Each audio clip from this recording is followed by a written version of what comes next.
பிரைஸ்ல கர்த்தர் ஸ்தோத்திரம் உண்டாதாக. தூக்கத்தை விரும்பாதே, நீ என்ன செய்வ போ தரித்திரனாவாய். தூக்கத்தை விரும்பினால் தரித்திரனாவாய். கண் வைத்திரு, அப்பொழுது ஆகாரத்தினால் திருப்தியாவாய். பொண்ணும் மிகுதியான முத்துக்களும் உண்டு, அறிவுள்ள உதடுகளோ விலையுயர்ந்த ரத்தினம். அந்நியனுக்காக பிணைக்கப்படுகிறவனுடைய வஸ்திரத்தை எடுத்துக்கொள். அந்நிய ஸ்திரீ நிமித்தம் அவன் கையில் ஈடு வாங்கிக்கொள். தன் தகப்பனையும் தன் தாயையும் தூஷிக்கணும் தீபம் காரிருளில் அணைந்து போகும். பார்த்தீங்களா? அப்போ தாய் தகப்பனே எனக்கு கனம் பண்ணணும். எத்தனையோ அதிகாரம் வசனத்தை சொல்லியிருக்கிறார் ஆண்டவர். தாய் தகப்பனோட கனம் பண்ணணும், இல்லைன்னா ஆயுசு நாட்களில் குறுகி போயிடும் அப்படின்னு நிறைய சொல்லியிருக்காங்க. அது மட்டும் இல்லை, தீமைக்கு சரி கட்டுவேன் என்று சொல்லாதே.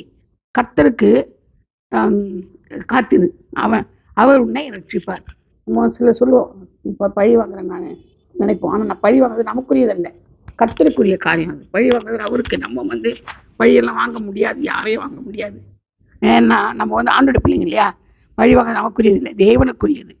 அதனால் நம்ம தேவனுக்குரியதை நம்ம செய்ய முடியாது. ஆனால் தீமைக்கு தீமையை செய்ய முடியாது, சரி கட்ட கூடாது. அது மட்டும் இல்லாமல் பரிசுத்தமானதை விழுங்குறது பொறுத்தனை செய்த பின்பு யோசிக்காது. மனுஷனுக்கு கண்ணியாக இருக்கும். யோசிச்சு நம்ம என்ன செய்வோம், பரிசுத்தமானதை விழுங்குறது பொருத்தனை பண்ணுறது, அது மனுஷனுக்கு கண்ணியாக இருக்கும். மனுஷனுடைய ஆவி கர்த்தர் தந்த தீபமாக இருக்கிறது, அது உள்ளத்தில் உள்ளவைகள் எல்லாம் ஆராய்ந்து பார்க்குமா.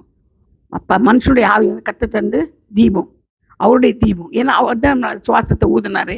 அதனால் நம்ம யார், அவருடைய தீபமாக இருக்கணும். அது மட்டும் இல்லை, காயத்தின் தழும்புகளும் உள்ளத்தில் உரைக்கும் அடிகளும் பொல்லாதவனை அழுக்கற துடைக்கும். பார்த்தீங்களா? காயத்தில் உண்டாகுனா காயத்தில் தழும்புகளும், அதுவும் உரைக்கும் அடிகள், உள்ளத்தில் உரைக்க அடியும் பொல்லாததை சுத்தப்படுத்துமான இது. கர்த்தர் தாம் இந்த வார்த்தைகளை ஆசீர்வதிப்பாராக. ஆமென்.